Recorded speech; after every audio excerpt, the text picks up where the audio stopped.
वासुदेवाय। ओम नमो भगवते वासुदेवाय।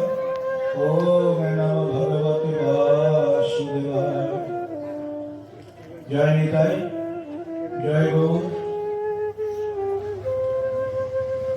দেখুন, আমি হরি কথা, কৃষ্ণ কথা, মঙ্গলময় ভাগবত কথা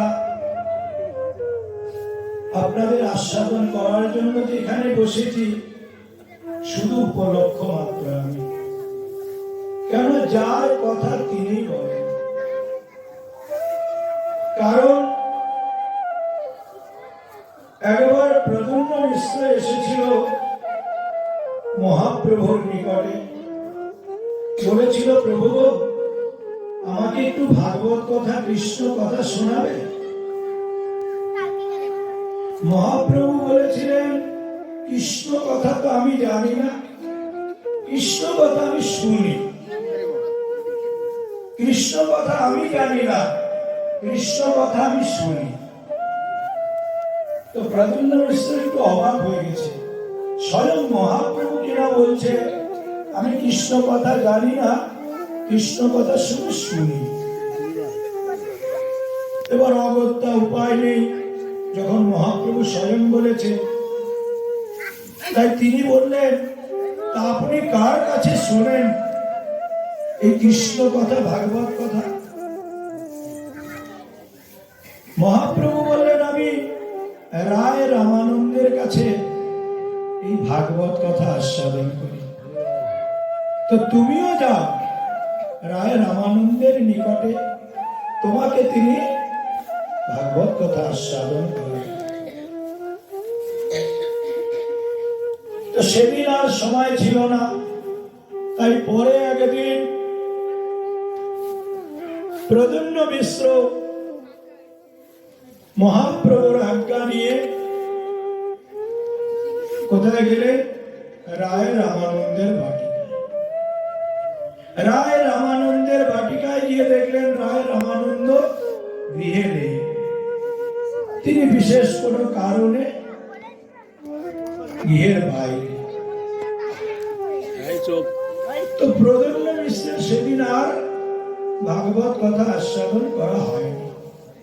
তিনি এসে মহাপ্রভুকে বললেন, প্রভু তুমি পাঠালে, কিন্তু রামানন্দ গৃহে নেই।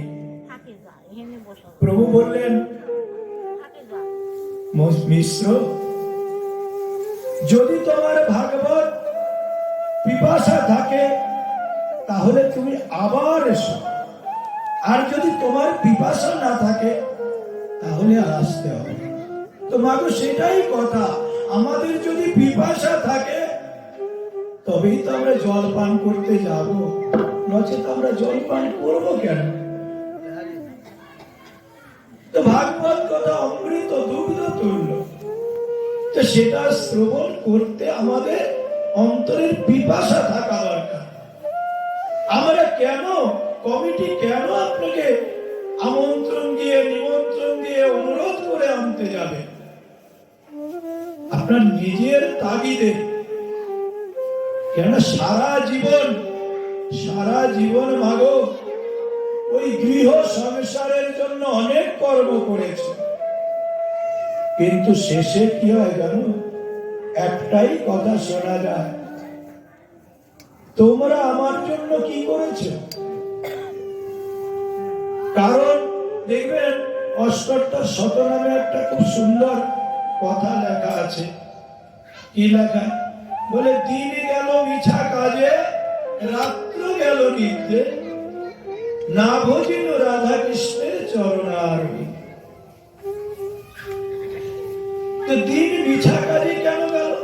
বলে, আমরা তো সারাদিন কত কর্ম করি, রান্নার থেকে শুরু করে মা জননীদের কত কর্ম, আমাদের ছেলেদের কত কর্ম, সারাদিন এই উপার্জনের জন্য কত খাটা খাটনি, কষ্ট। তাহলে আমরা কেন বলছি ওই কথা যে দিন গেল মিছা কাজে, রাত্র গেল নিদ্রে? এই জন্য বলছি যে দিবা অবসানে শেষের দিকে ওই একটাই কথা শোনা যায়, কি করেছো আমাদের জন্য? তাহলে মিছাকাজি হয়ে গেল। তার মানে আমি সারা জীবন যেই কর্মগুলো করেছি সেটা কোনো কাজে লাগলো না। আর রাত্রি আমরা নিদ্রায় অঘরে ঘুমাচ্ছি। যদি নিদ্রা একটু কম হয় ট্যাবলেট খেয়ে ঘুমাই।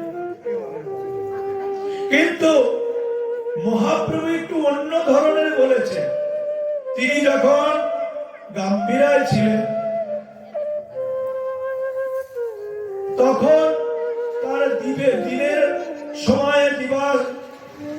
সময়ে তিনি কীর্তন, জগন্নাথ দর্শন, মহাপ্রসাদ সেবা, ভক্ত সঙ্গ এগুলোতে কেটে যেত। কিন্তু কৃষ্ণের বিরহ বিকার রাত্রে আরো প্রবল ভাবে প্রকটিত হতো।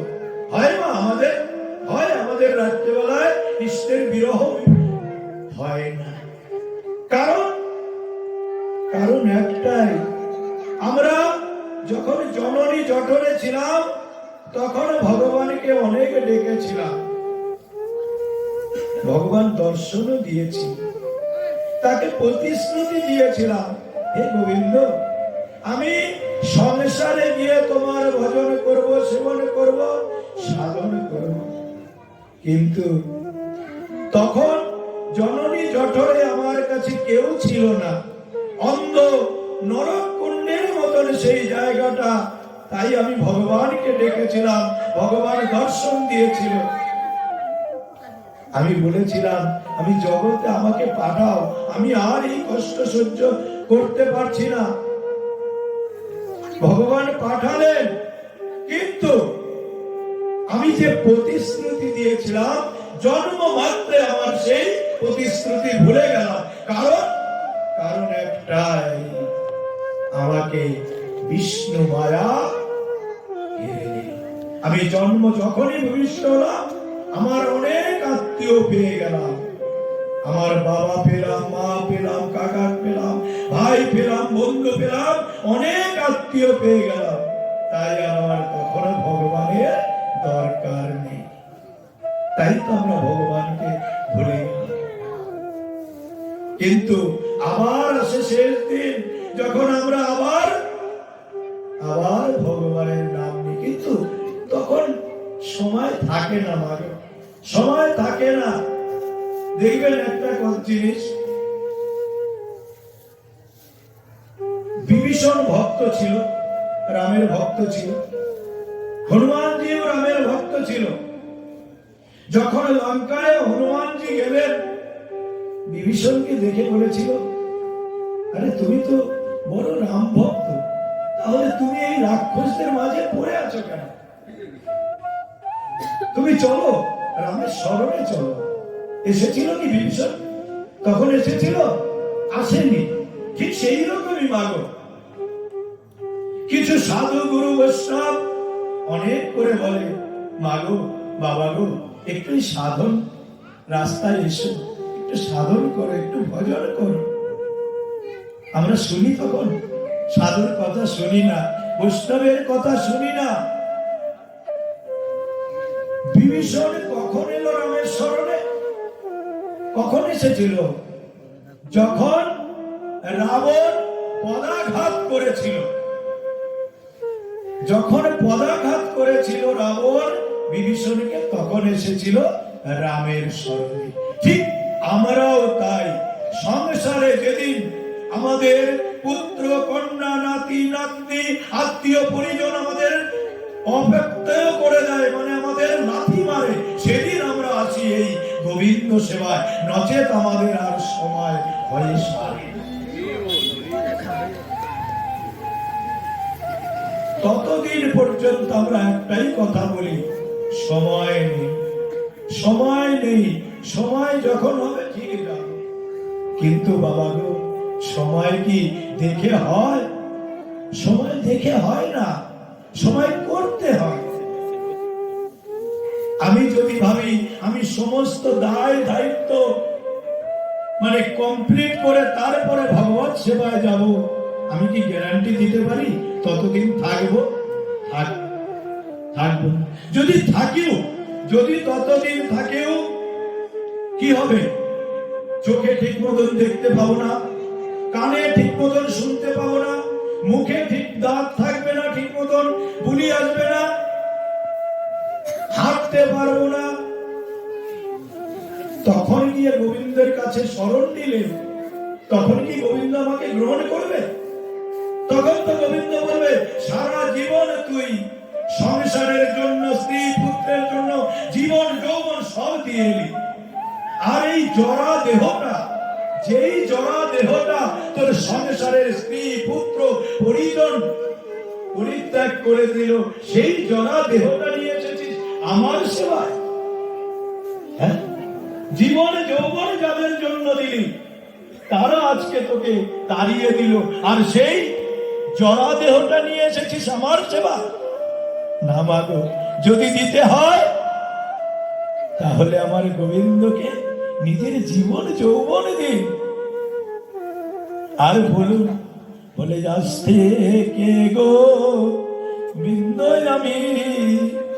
আমি তোমার হলাম, ওই আমার জীবন যৌবন দেহ মন তোমায় দিলাম, ওরে আজ হতে গো বিন্দ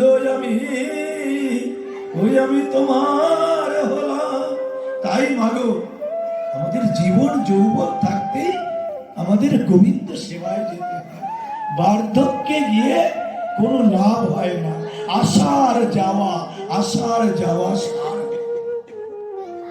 ভজনের সবচেয়ে ভালো সময় কোনটা জানেন? বলছে 16 থেকে 39, সেটাকে আরো 10 বছর টানতে পারেন, 49। দ্বিতীয় সময় 8 থেকে 16, 3 নম্বর 49 থেকে 69। বলে 69-এর পরে আর ভজন হয় না, তখন শুধু আসা যাওয়া সার হয়, তখন আসা যাওয়া সার হয়। আর বিশেষ করে এই ভাগবত কথা, ওমা যদি যৌবন বয়সে, যদি শিশু অবস্থায় না শুনতে পারো, ওই বার্ধক্য বয়সে এই ভাগবত কথা শুনে হবে কি? ভাগবত জ্ঞানের ভান্ডার, ভাগবত প্রেমের ভান্ডার। সেই প্রেম যদি তোমার যৌবন বয়সে না হলো, তাহলে ওই বার্ধক্য বয়সে প্রেম পেয়ে কি করবে? তাই সময় থাকতে। এবার মহাপ্রভুর কাছে এসে বললেন প্রদ্যুম্ন মিশ্র, প্রভু গো, আজকে তো রায় রামানন্দ বাড়িতে নেই। মহাপ্রভু বলছে তুমি আবার কালকে যেও। তো পরের দিন প্রদ্যুম্ন মিশ্র আবার গেলেন। এবার রামানন্দের চাকর পরের দিন রামানন্দ আসলে তাকে বলেছিলেন, প্রভু আপনার সঙ্গে সাক্ষাৎ করার জন্য এক ব্যক্তি এসেছিলেন, তিনি আপনার কাছে ভাগবত কথা আস্বাদন করার জন্য এসেছিলেন। পরের দিন রামানন্দ তার আসার অপেক্ষায় বসে আছে। ভাবুন, ভক্তের অপেক্ষায় আজ মানে মহাজনী হবে। কারণ রামানন্দ ছোট মোটো ব্যক্তি ছিলেন না, তিনি অপেক্ষা করে বসে আছে কখন ভক্ত আসবে, কখন ভাগবত কথা শোনাবে। দেখেন আগ্রহটা কত, ভক্ত আসবে ভাগবত কথা শোনাবে। এবার ভক্তেরও আগ্রহ, তিনি আবার পরের দিন এসেছেন, গিয়েছেন। এবার রামানন্দের খুব সুন্দর চেহারা ছিল, সেই সিল্কের পাঞ্জাবি পরতেন, গলায় সোনার চেন। রামানন্দের ওই অবস্থা দেখে প্রদ্যুম্ন মিশ্রের ভিতরে একটু কি হয়েছে, এই ব্যক্তি শুনেছি যারা ওই মানে মলির বসন দিয়ে গায়, ব্রজের ধুলা অঙ্গে মাখে, তারাই নাকি এই ভাগবত কথা আস্বাদন করাতে পারে। তিনি তো সেই ঠাটবাটে রয়েছে, তিনি আর কি কৃষ্ণ কথা শোনাবে। যাই হোক, শোনাতে শুরু করলেন। এইবার যখনই প্রেমে গদগদ হয়েছেন, কোথায় রইল সোনার চেন, খুলে ফেলে দিচ্ছে, সিল্কের পাঞ্জাবি খুলে সেই ধুলায় গড়াগড়ি যাচ্ছে রামানন্দ। এইভাবে আজ প্রদ্যুম্ন মিশ্রকে তিনি ভাগবত কথা আস্বাদন করাচ্ছেন। আস্বাদন করাতে করাতে কখন যে বেলা অবসান হয়ে গেছে, সূর্য ডুবো ডুবো। চাকর এসে বলল, প্রভু আজকের মতন এখানেই বিশ্রাম দিন, আবার অন্যদিন হবে। রামানন্দ তখন প্রণাম করে মিশ্রকে বললেন, আবার কখন আসবে? আবার। এবার প্রদ্যুম্ন মিশ্র এলেন মহাপ্রভুর কাছে, এসে বলছেন, প্রভু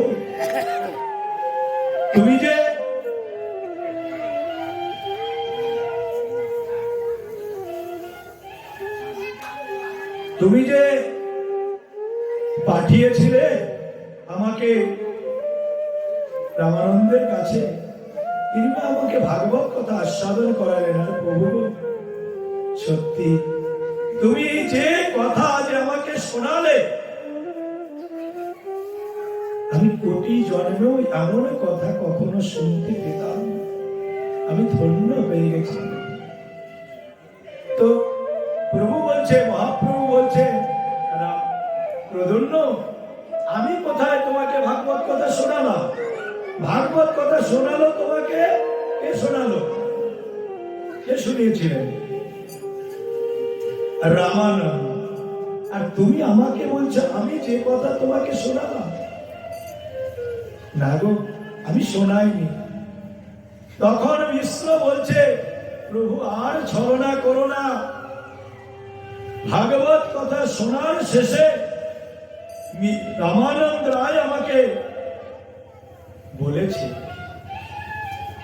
যে এই যে কথা শ্রবণ করলে মিশ্র, আজকে যেই কথা তুমি শ্রবণ করলে, আর আজকে আপনারাও যেই কথা শ্রবণ করবেন, সেটা আমি নয়, যার কথা সেই আপনাদের শোনাবে, আর আপনারা তার কথাই শ্রবণ করবেন।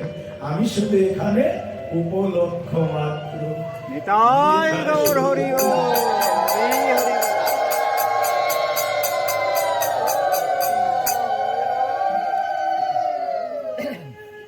তাহলে একবার বলো না গো, রাধে রাধে।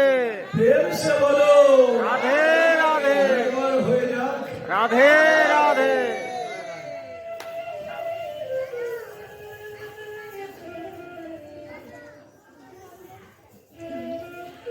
আমি আজকে প্রথমেই একটু প্রসাদ, মহাপ্রসাদ, গোবিন্দ নাম এই সম্পর্কে একটু শ্রবণ করবেন। আসলে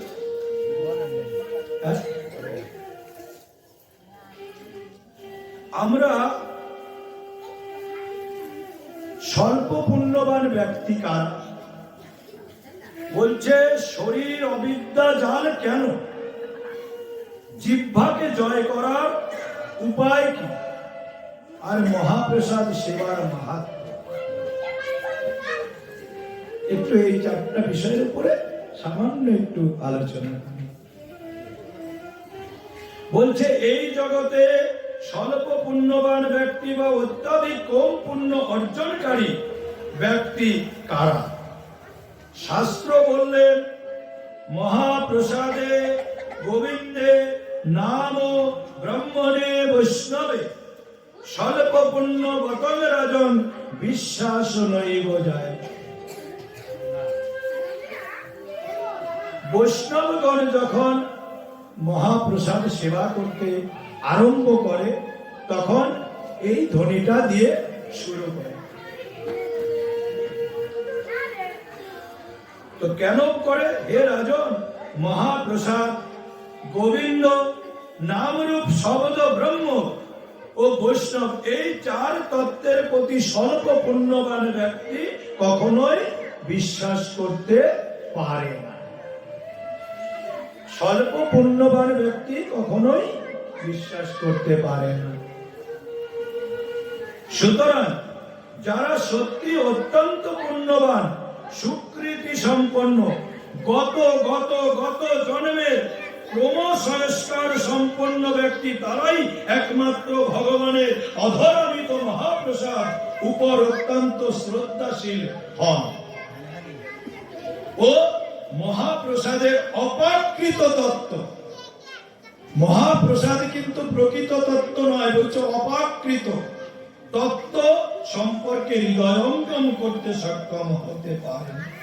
যে সুদীয় বিশ্বাসের সঙ্গে মহাপ্রসাদকে প্রেমময় ভাবে গ্রহণ করেন, মহাপ্রসাদের এমন অপাকৃত শক্তি আছে যে শ্রদ্ধা ও বিশ্বাসের সঙ্গে মহাপ্রসাদের সেবনকারী ভক্তের চিত্তের কলুষতা একেবারেই দূরীভূত হয়। তখন কি হয়? তার শুদ্ধ প্রেম ভক্তি লাভ হয়। মহাপ্রসাদ এই বিশ্বাস স্বল্প পুণ্যবান ব্যক্তি হৃদয়ে কখনো জাগরিত হয় না। কারণ যখন আমরা প্রসাদ সেবা করতে বসি, আমরা বলি প্রসাদ সেবা করছি, তাই তো? সত্যি কি আমরা প্রসাদ সেবা করি? সত্যি কি আমরা প্রসাদ সেবা করি? না। না প্রসাদ খাই, না প্রসাদ আমাদের খায়? মানে সেবা করি না। তাহলে যে আমরা বলি প্রসাদ সেবা করছি, আমরা তো বলছি প্রসাদ সেবা করছি। তাহলে এখানে প্রশ্ন আসে, সেবা অর্থে কি? সেবা অর্থে কি? সেবা আমরা কাকে করি? ভগবানের সেবা, গুরুদেবের সেবা। ভগবানের সেবা করি, গুরুদেবের সেবা করি। তো প্রসাদটা কি করে সেবা করলাম? প্রসাদটা তো তুললাম আর মুখে গাছে গ্রাস করে খেয়ে নিলাম, তাহলে প্রসাদ সেবা হলো কোথা থেকে? হয়েছে মা? হয়েছে কি প্রসাদ সেবা? প্রসাদটা পড়লো, সমস্ত কিছু দিয়ে মাখিয়ে সেটা মুখে গলদকরণ করে দিলাম, আর এদিকে বলছি প্রসাদ সেবা করলাম। এখানে কি বললো? বলে মহাপ্রসাদে নাম, বৈষ্ণব এবং গোবিন্দ, এই চার এক। তাহলে যখন আমরা মহাপ্রসাদ পেলাম তখন কি করা উচিত ছিল? মহাপ্রসাদ আমার সম্মুখে আসার পরে কি করা কর্তব্য ছিল?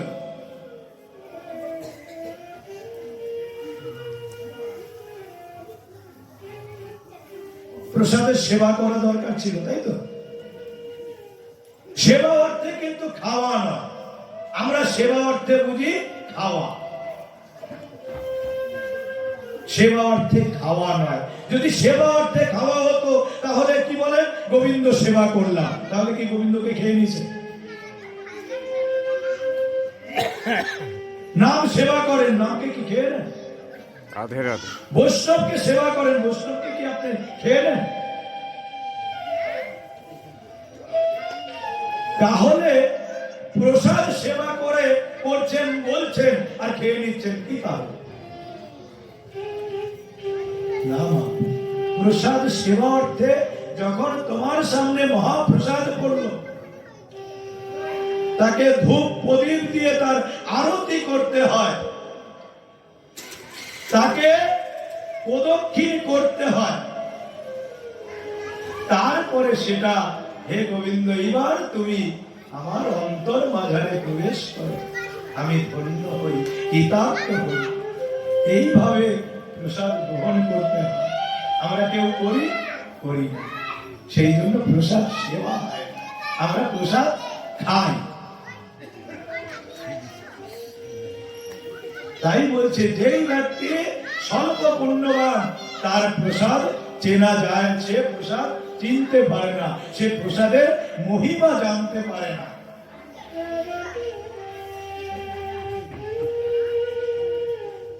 একটু করা হয়ে গেল কথাগুলো, জয়নি তাই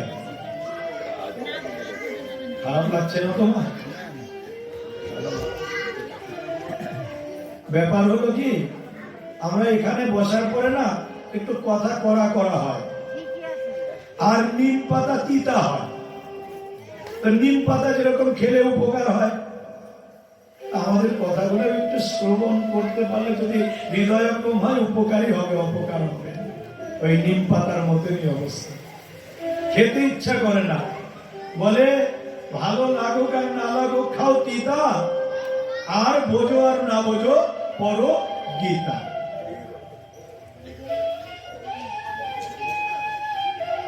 তাহলে আমরা প্রসাদে কিভাবে সেবা করতে হয় জানলাম।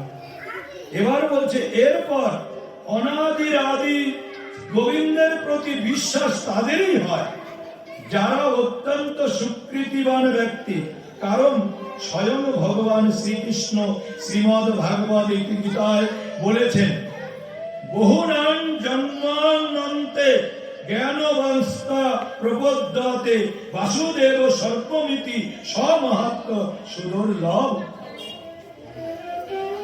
বলছে বহু বহু জন্ম, বহু বহু, এক দু জন্ম নয়, বহু বহু জন্মের সুকৃতিবান যারা, তারাই একমাত্র ভগবানের শ্রীচরণে আসতে পারে। এক দুই জন্মে নয়। এই যে মাগো, এই যে বাবা গো, এখানে অনেক ভক্ত আছে, অনেক জনবসতি আছে। কয়েকজন এসেছে এই ভাগবত কথা? স্বল্প কয়েকজন এসেছে। কারণ যাদের আপনারা সবাইকে নিমন্ত্রণ দিয়েছেন, তাদের এখনো ভাগবত কথা শোনার মতন পুণ্য অর্জিত হয়নি। ওমা, অত সহজ নয় এই ভাগবত কথা আস্বাদন করা। ভাগবত কথা আস্বাদন করা অত সহজ নয়। বহু জন্মের পুণ্য ফলে তবেই ভাগবত কথা শোনা যায়। না হলে যে কোনো অজুহাতে আপনার আশা হবে। আপনি ভাববেন যাবো ভাগবত কথা, কিন্তু তবুও আসতে পারবেন। এই ভাগবত কথা আর আমরা অনেক কীর্তন আদি শ্রবণ করি, আনন্দে উদ্বেল হয়ে নৃত্য করি, পরবর্তীতে সেটা ধরে রাখতে পারি কি? আস্বাদন করে গেলাম, আনন্দে উদ্বেল হয়ে নৃত্য করলাম, পরবর্তীতে কি হয় সেটা আর থাকে না। কারণ ভাগবত কথা হলো সমুদ্র, ভগবানের লীলা হলো সমুদ্র। এইবার সমুদ্র মানে সিন্ধু। সিন্ধুতে যদি আপনি যান, দুটো জিনিস পাওয়া যায়। একটা হলো ফেনা, ফেনা পাওয়া যায়। তো ওই যে নেচে কুদে আনন্দ করে গেলাম, সেটা কি? ওই সমুদ্রে ফেনার মতো, যেটা গিয়ে যেতে যেতে নষ্ট হয়ে গেল। আর সমুদ্রের যদি গভীরে প্রবেশ করেন, তাহলে কি পাবেন? সমুদ্রের গভীরে প্রবেশ করলে কি পাবেন? মুক্ত পাওয়া যায়। তাই মাগো, এই ভাগবত কথা শ্রবণ করতে গেলে তার গভীরে প্রবেশ করতে হবে, গভীরে প্রবেশ করতে হবে। উপর উপর থেকে ওই নেচে গিয়ে আনন্দ করে চলে গেলাম, গৃহে যেতে যেতে শেষ। কারণ এই ভাগবত কথা তিন ভাবে আস্বাদন করা যায়। একভাবে হলো কর্ণ দিয়ে, যেটা এখানে শোনার পরে এখান দিয়ে বেরোয় যায়, কারণ দুটো কানই খোলা থাকে, দুটো কানই খোলা থাকে। একটু হাসির কথা আপনাদের বলি, এই ভাগবত কথা যখন শোনেন, যখন কীর্তনাদি শোনেন, তখন দুটো কানই খোলা থাকে। এক কান দিয়ে শুনলে আর এক কান দিয়ে বেরোয় চলে যায়। কিন্তু এক সময় মনে থাকে, এক সময় কিছু কথা বললে মনে থাকে। কখন জানেন? যখন আমরা রাত্রেবেলায় শুই, এক পাশে সাইড হয়ে বালিশের উপরে মাথা থাকে, একটা কান বন্ধ থাকে, তখন ওই স্ত্রী যে কথা বলে না, সেটা ঠিক মনে থাকে, আর বাকি কথা মনে থাকে।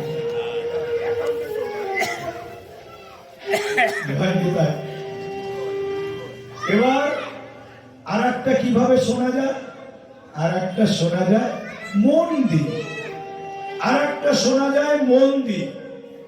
মন দিয়ে শুনতে পারলে কি হবে, আপনার মনে থাকবে, আপনার পরবর্তীতে আবার কাউকে এই কথাগুলো আস্বাদন করাতে পারবে। কিন্তু যদি আত্মা দিয়ে, অন্তর দিয়ে এই ভাগবত কথা হৃদয়ঙ্গম করতে পারেন, সেটা আর কখনো মুছে যাবে না। তাই বলছে সোনার মতন শোনো। সোনার মতন মানে বলছে সোনার চেয়েও দামি এই বস্তু। এই ভাগবত কথা সোনার চেয়েও দামি, যেটা একবার যদি হৃদয়ে প্রবেশ করে তাহলে আর সেটা কখনো বিদূরিত হয় না। কেননা দেখেন, যখন রাজা পরীক্ষিত অভিশপ্ত হয়েছিলেন, কি অভিশাপ দিয়েছিলেন? 7 দিনে তাকে তক্ষক নাগে দংশন করে মানে মৃত্যু হবে। তখন রাজা পরীক্ষিত কি করেছিলেন? অনেকে তাকে পরামর্শ দিয়েছিলেন, তুমি যজ্ঞ করো, তুমি হোম করো, তুমি দান করো, তুমি তপস্যা করো। কিন্তু 7 দিনের তপস্যা কি সিদ্ধিপ্রাপ্ত হয়? হয় না। 7 দিনে কত দান করবেন, তাতে কি যে পূর্ণ হবে তাতে আপনি মুক্তি পাবেন? পাবেন না। তখন কি হলো? স্বয়ং সুখদেব সেখানে উপস্থিত হলেন। তিনি কি বললেন? তুমি ভাগবত কথা সাধন করো, ভাগবত কথা আস্বাদন করো, এবং কয়দিন, কতদিন শুনবে? 7 দিন। 7 দিন 7 রাত্রি। আচ্ছা বলেন তো, কেন এই 7 দিন আর 7 রাত্রি রইল সমান? তাকে অভিশাপটাও দিল 7 দিনে তক্ষক দংশন করবে, এবং তিনি ওই 7 দিন 7 রাত্রি ভাগবত কথা আস্বাদন করলেন কেন? তাকে 5 দিন দিতে পারতেন, তাকে 10 দিন দিতে পারতেন, তাই 7 দিনই কেন দিলেন? কেন তাকে 7 দিন দিলেন অভিশাপ? আর কেন তিনি ওই 7 দিন 7 রাত্রি ভাগবত কথা আস্বাদন করলেন? কেন করলেন? আমাদের জন্ম 7 দিনে, মৃত্যু 7 দিনে, তাই বলছে আমাদের জীবনে 7 দিনের বেশি কি 8 দিন আছে?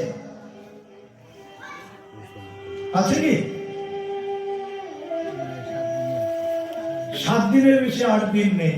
কেন? রবিবারের থেকে শনিবার পর্যন্ত এই 7 দিনই আছে, আবার পরে রবিবার এসে যায়। তার মানে আমাদের জীবনের আয়ু 7 দিন। আমাদের জীবনের আয়ু 7 দিনই। আর বলছে এই 7 দিন 7 রাত আমাদের ভাগবত কথা আস্বাদন করতে হবে। মানে প্রতিদিন, প্রতি পল, প্রতি মুহূর্ত আমরা যেন ভাগবত কথা আস্বাদন করতে পারি, ভাগবত কথা হৃদয়ে মন্থন করতে পারি। এবার বলবেন 7 দিন 7 রাত্রি আমি এখানে বসে থাকলে আমার খাওয়াকে দেবে না। এখানে আপনাকে বসে থাকতে হবে না, এখানে আপনাকে বসে থাকতে হবে না। আপনি যতটুকু শ্রবণ করেছেন সেটাকে হৃদয়ে মন্থন করুন, সেটাকে হৃদয়ে মন্থন করুন। দুধের থেকে ছানা হয়, ছানার থেকে দুধের থেকে দই হয়, ছানা হয়, মাখন হয়, ঘি পর্যন্ত হয় দুধের থেকে। দুধের দাম 60 টাকা কেজি, ছানার দাম কত? 400 টাকা কেজি, দইয়ের দাম 150 টাকা 200 টাকা কেজি, ঘিয়ের দাম 800-1000 টাকা কেজি। তৈরি তো দুধের থেকে হয়েছে, তৈরি দুধের থেকে হয়েছে, কিন্তু দুধটাকে মন্থন করতে হয়েছে, দুধটাকে মন্থন করতে হয়েছে। তা আপনি যত মন্থন করবেন তত সেখান থেকে ভালো ভালো জিনিস। এই যে ভাগবত কথা, এই যে অমৃত আপনারা পেয়ে যাচ্ছেন, এটা দুগ্ধ। এবার সেটাকে মন্থন করলে সেখান থেকে দধি আসবে, আরো মন্থন করবেন ছানা পাবে, আরো মন্থন যখন করবে কি পাবেন? ঘি পাবেন। তো যত এই কথা হৃদয়ে মন্থন করবেন তত আপনার ভেতরে প্রেম বর্ধিত হবে। ভেতরে তত প্রেম বর্ধিত হবে। আর এখানে আজকে শ্রবণ করে গেলেন, বাস ভুলে গেলেন। কারণ ওই একটাই, সেটা হলো আমরা শুনি কিন্তু সেটাকে হৃদয়ঙ্গম করি, সেটাকে নিয়ে যেতে পারি না। যদি নিয়ে যেতে পারতাম তাহলে ঠিক থাকে। একটা ছোট্ট গল্পের মতন বলছি। এক বুড়িমা, তিনি প্রতিদিন ভাগবত কথা আস্বাদন করতে যেতেন। সাধু ভাগবত কথা পাঠের আগে তিনি ওই পঞ্চতত্ত্ব, তুলসী বন্দনা, গুরু বন্দনা সব তার সঙ্গে সঙ্গে করতেন এবং রাত্রি 10টার সময় তিনি